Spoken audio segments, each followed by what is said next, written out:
ఓం నమః శివాయ. ఓం నమో నారాయణాయ.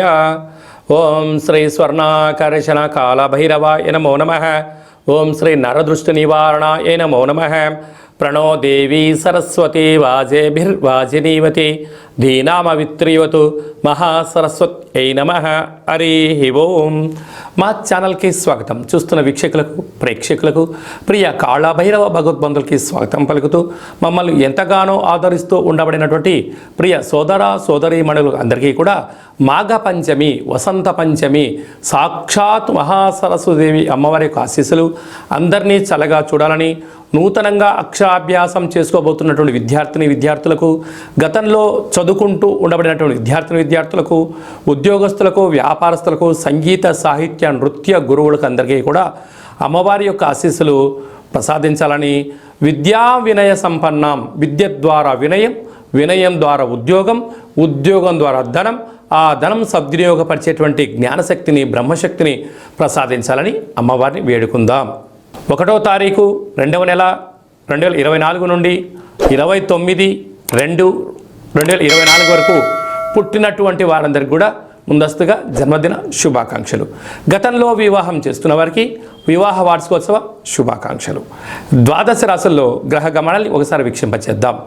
మేషరాశిలో గురు సంచార స్థితి, కన్యరాశిలో కేతు సంచార స్థితి, ధనుసు రాశిలో కుజుడు బుధుడు శుక్ర సంచార స్థితి, మకర రాశిలో రవి సంచార స్థితి, కుంభరాశిలో శనిశ్చర స్వామి స్వక్షేత్ర సంచార స్థితి, మీనరాశిలో రాహు సంచార స్థితితో గ్రహ గమనాలు ఈ విధంగా ఉన్నాయి.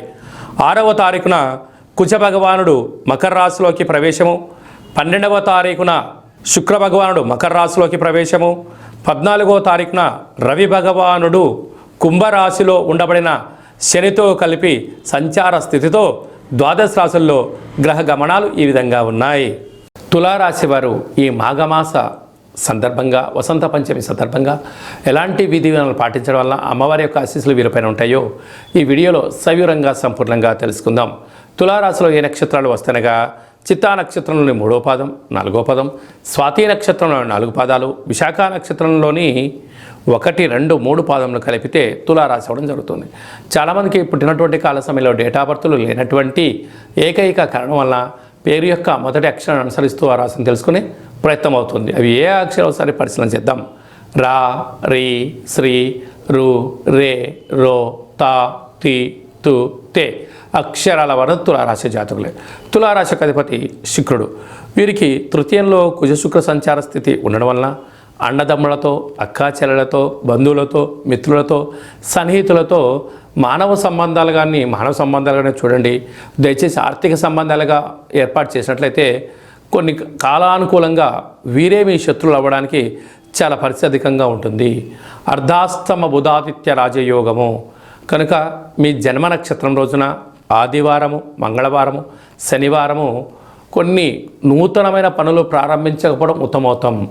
జల, వాయు, భూతత్వ ఆయుధాలతో దయచేసి చెలగాట మాడవద్దు. బుధాదిత్య రాజయోగ కారణం వలన ప్రభుత్వ అధికారులతో సఖ్యత చాలా అవసరం. లేకపోతే పోలీస్ గొడవలు, కోర్టు సమస్యలు, వాహన ప్రమాదాలు పొంచి ఉన్నాయి. తస్మాత్ జాగ్రత్త. సంతాన స్థానంలో శని సంచార స్థితి ఉండడం వలన తల్లిదండ్రులు, పిల్లలు, అభివృద్ధి, కెరియర్ అద్భుతమైన విజయానికి కేంద్ర బిందులు అవుతారు. 6వ స్థానంలో రాహు సంచార స్థితి ఉండడం వలన దయచేసి అప్పులు ఇవ్వద్దు, అప్పులు తెచ్చుకోవద్దు. 7వ స్థానంలో దేవగురు బృహస్పతి సంచారం చేయడం వలన వివాహ ప్రయత్నాలు కలిసి రావడం, విదేశాలకి వెళ్ళాలనే యోగం కలగడం, చదువులు, వ్యాపార సంస్థల్లో అద్భుతమైనటువంటి పరిస్థితి మీ సొంతం కాబోతుంది. వ్యయంలో కేతు సంచార స్థితి ఉండడం వలన చిన్న విషయాలకు ఆందోళన, వాహన ప్రమాదాలు, అనైతికతము, గొడవలు, అనేక రకాల ఇబ్బందులు పొంచి ఉన్నాయి. తస్మాత్ జాగ్రత్త. అలాగే సాఫ్ట్వేర్ రంగం వారు, హార్డ్వేర్ రంగం వారు, వ్యవసాయ సోదరిమణులు, గృహ భవన నిర్మాణ కార్యక్రమం చేసేంత వారికి స్వల్పమైన ఆటంకాలు ఉండడం, ధర్మ మార్గంగా ఉండడం వలన ఆ ధర్మమే మిమ్మల్ని కాపాడుతుందని చెప్పి గమనించాలి. ఫిబ్రవరి నెలలో ముఖ్యమైనటువంటి పండుగల గురించి, తిథుల గురించి క్లుప్తంగా సవివరంగా సంపూర్ణంగా తెలుసుకుందాం. 3వ తారీఖున పుష్యమాస బహుళ అష్టమి, 9వ తారీఖున పుష్యమాస అమావాస్య, శ్రవణ నక్షత్ర సందర్భంగా శ్రీ క్షేత్రపాలక కాళభైరవ స్వామి స్మరణ యోగదాయకం. అలాగనే కాళభైరవ స్వామి యొక్క స్మరణ, ధ్యానము, అష్టక పఠనము, పూజ, సునకపు మహారాజు గారికి ఆహారాన్ని ప్రసాదంగా పెట్టడం వల్ల సకల దుష్టగ్రహాలు తొలగిపోతాయని చెప్పి గమనించాలి. అలాగనే మీకు కుదరకపోతే ఈ కిందనే మనం సంప్రదించినట్లయితే మీకు క్షేత్రపాలక కాళభైరవ స్వామి యొక్క పూజా విధానాన్ని సంపూర్ణంగా వాట్సాప్ ద్వారా, వీడియో కాల్ ద్వారా చూపించడం జరుగుతుంది. అలాగనే మనకు 10వ తారీఖున మాఘమాస ప్రారంభం, 14వ తారీఖున వసంత పంచమి, సరస్వతి మాత అందరికీ వాక్కును, జ్ఞానాన్ని ప్రసాదించిన రోజు కనుక నూతనంగా 3 సంవత్సరాలు పడినటువంటి అబ్బాయిలకు, అమ్మాయిలకు మొట్టమొదటిసారిగా అక్షరాభ్యాసం రాయించేటువంటి రోజు కనుక తల్లిదండ్రులు ఈ యొక్క డేట్ని గుర్తుపెట్టుకొని మీ యొక్క పిల్లలకు అక్షరాభ్యాసం చేయించండి, అంతా మంచిగా కలుగుతుంది. చదువుకుంటూ ఉండబడిన విద్యార్థులకు బుక్స్, పెన్స్, ల్యాప్టాప్లు, ఆధునిక సాంకేతిక ల్యాప్టాప్స్ అవిందులను కూడా అమ్మవారి దగ్గర పెట్టి పూజ చేసుకోవడం, లేకపోతే అక్కడ అర్చన చేయించి తీసుకొచ్చి కుంకుమను ఏర్పాటు చేసుకోవడం వల్ల అమ్మవారి యొక్క ఆశీస్సులు అందరికీ ఉంటాయి. అలాగనే మనకు 16/2/2024న మాఘమాస శుద్ధ సప్తమి. మాఘ సప్తమి అంటే సూర్యుడి యొక్క జయంతి. ఆ రోజు భావన ఋషి కళ్యాణం, సూర్యనారాయణ స్వామి కళ్యాణము, యోగా, ఆసనం, మెడిటేషన్ చేసే వారందరికీ కూడా చాలా పర్వకాలము కనుక ఆ రోజు సూర్యారాధన చేయడము, తెల్ల జిల్లేడి యొక్క ఆకులను తెచ్చి భుజముల పైన పెట్టుకొని స్నానం చేయడము, ఆ తెల్ల జిల్లేడి యొక్క ఆకులను విస్తరగా ఏర్పాటు చేసుకొని సూర్య భగవానుడికి ప్రీతికరమైనటువంటి గోధుమలతో కూడుకున్న ఆహారాన్ని నైవేద్యంగా పెట్టడము, సూర్య నమస్కారాలు, సూర్య ఆసనాలు చేయడం వల్ల అంటే వేసవి కాలానికి మన స్వాగతం పలకపోతున్నటువంటి మొట్టమొదట పర్వకాలం అవ్వడం వలన నిత్యం ఆరోగ్యం, సూర్యనారాయణ దేవత యొక్క ఆశీస్సులు ఉండాలని కోరుకుంటూ ఆరోగ్యం భాస్కరాదిత్యత అని చెప్పుకుంటాం. అలాంటి సూర్యనారాయణ స్మరణ, ధ్యానము, ఆసనం వలన నిండు నూరేళ్ళ ఆయురారోగ్యాలు, ఎలాంటి వ్యాధులు దరి చేయకుండా ఉండే అవకాశం ఉంటుందని చెప్పి గమనించాలి. అలాగనే 17/2/2024 మాఘమాస శుద్ధ అష్టమి శనివారము, కృత్తికా నక్షత్రము, రోహిణి నక్షత్ర సందర్భంగా శ్రీ అసితాంగ కాళభైరవ స్వామి వారి యొక్క పూజించగలగాలి.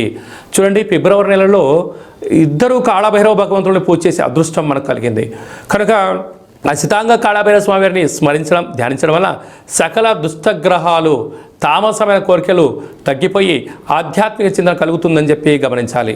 అలాగనే మనకు 24వ తారీఖున మాఘ పూర్ణిమ.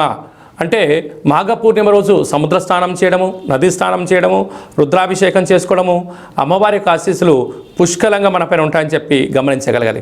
వీలైతే అరుణాచల క్షేత్ర గిరి పర్వత ప్రదక్షిణ చేసినట్లయితే పుష్కలమైనటువంటి గురు యొక్క ఆశీస్సులు, పరమేశ్వరుడి యొక్క ఆశీస్సులు ఉంటాయని చెప్పి గమనించాలి. 27/2/2024 మాఘమాస బహుళ అష్టమి సందర్భంగా అసితాంగ కాళభైరవ స్వామికి పూజ చేసుకోవడం యోగదాయకం అని చెప్పి గమనించాలి.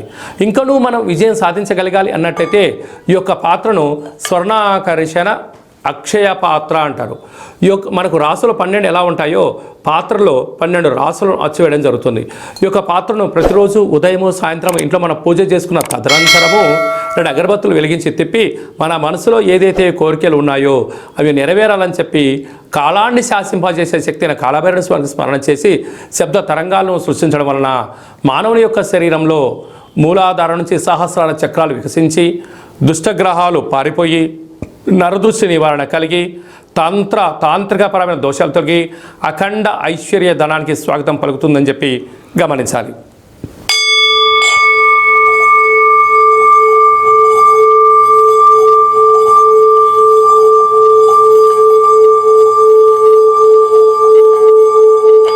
ఇలాంటి శబ్ద తరంగాలు సృష్టించడం వల్ల గృహంలో లక్ష్మీదేవి కలకలలాడుతుందని చెప్పి గమనించాలి. ఈ యొక్క స్వర్ణాకర్షణ అక్షయ పాత్రతో పాటు కాళభైరవ స్వామి యొక్క పిరమిడ్ని, డాలర్ని, కంకణాన్ని, సౌభాగ్య ఉట్టిని మీకు అందజేస్తూ మీ పేరు పైన కూష్మాండ దీపాన్ని, కాళభైరవ హోమాన్ని చేయించి మీకు వీడియో కాల్ ద్వారా పూజా కార్యక్రమాన్ని ప్రసారం చేయడం కూడా జరుగుతుంది. ఆసక్తి గలవారు ఈ కింద నెంబర్ సంప్రదించవచ్చు. అలాగే మీ వ్యక్తిగత జాతకం తెలుసుకోవాలనుకుంటున్నారా? మీ పేరు, పుట్టినటువంటి తేదీ, నెల, సంవత్సరం, పుట్టిన సమయ రాశి మీరు పంపించగలిగినట్లయితే సంపూర్ణంగా 100 సంవత్సరాల జాతకం రాసి పంపించి మీరు పుట్టినప్పుడు గ్రహ గమనాలు ఎలా ఉన్నాయి, ప్రస్తుతం ఎలా ఉన్నాయి, రాబోయే కాలం ఎలా ఉన్నాయో సవివరంగా సంపూర్ణంగా క్లుప్తంగా తెలియజేయడం జరుగుతుంది. ఇలా డేటా బర్త్లు లేనటువంటి వాళ్ళు ఎవరైనా ఉన్నట్లయితే మీ పేరు యొక్క మొదటి అక్షరాన్ని అనుసరిస్తూ రమణ శాస్త్రం ద్వారా అనగా గవళ ద్వారా భూత, భవిష్యత్, వర్తమానాన్ని తెలియజేయడం జరుగుతుంది. కనుక అపాయింట్మెంట్ తీసుకొని సంప్రదించగలరు. అలాగనే మీ అబ్బాయి కానీ అమ్మాయి కానీ ఎంత ప్రయత్నం చేసినా వివాహం అవ్వడం లేదా, వివాహమైన దంపతులు నిత్యం తరచూ గొడవ పడుతున్నారా, అలాంటి మీ వ్యక్తిగతమైన జాతకాలు మన యొక్క దేవాలయంలో వివాహ జాతక పొంతనను ఆ భార్యాభర్తలు పార్వతీ పరమేశ్వరులుగా కలిసి ఉండేటువంటి ఆధ్యాత్మిక సలహాలు సూచనలు ఇవ్వడం జరుగుతుంటుంది. అలాగే చాలామందికి కాళభైరవ మంత్ర ఉపదేశం ఎలా తీసుకోవాలి, మంత్ర సాధన ఎలా చేయాలో తెలుసుకున్న వారందరికీ మన యొక్క దేవాలయంలో మంత్ర ఉపదేశం చేయడం జరుగుతుంది. అలాగా పుట్టినరోజు, మ్యారేజ్ డే, నిత్య అర్చన కోసం మన కాళభైరవ దేవాలయాన్ని దర్శించాలి, చూసుకోవాలనుకున్న వారందరూ కూడా ఈ కింద సంప్రదించినట్లయితే మీకు అర్చన, అభిషేక, హోమ కార్యక్రమం చేయించి స్వామి యొక్క ప్రసాదాన్ని మీకు అందజేయడం జరుగుతుందని చెప్పి గమనించాలి. అందరిపైన అసితాంగ కాళభైరవ స్వామివారు, క్షేత్రపాలక కాళభైరవ స్వామివారి యొక్క ఆశీస్సులు ఉండాలని కోరుకుంటూ ఆశీర్వచనం. ఓం కాళకాలాయ విద్మహే కాళాతీతాయ ధీమహి తన్నో శ్రీ స్వర్ణాకర్షణ కాళభైరవ ప్రచోదయాతు. హరి ఓం. ఈ వీడియో మీకు నచ్చినట్టయితే లైక్ చేయండి, షేర్ చేయండి, మా ఛానల్ని సబ్స్క్రైబ్ చేసుకోండి. మేము చేస్తున్న ఆధ్యాత్మిక వీడియోలు మీకు ముందస్తుగా నోటిఫికేషన్ రావాలి అన్నట్టయితే గంట సింబల్ ప్రెస్ చేయండి, ఆల్ అనే బటన్ తెలియజేయండి. భగవద్బంధులకు, మిత్రులకు చేరవేసి సనాతన ధర్మాన్ని కాపాడండి.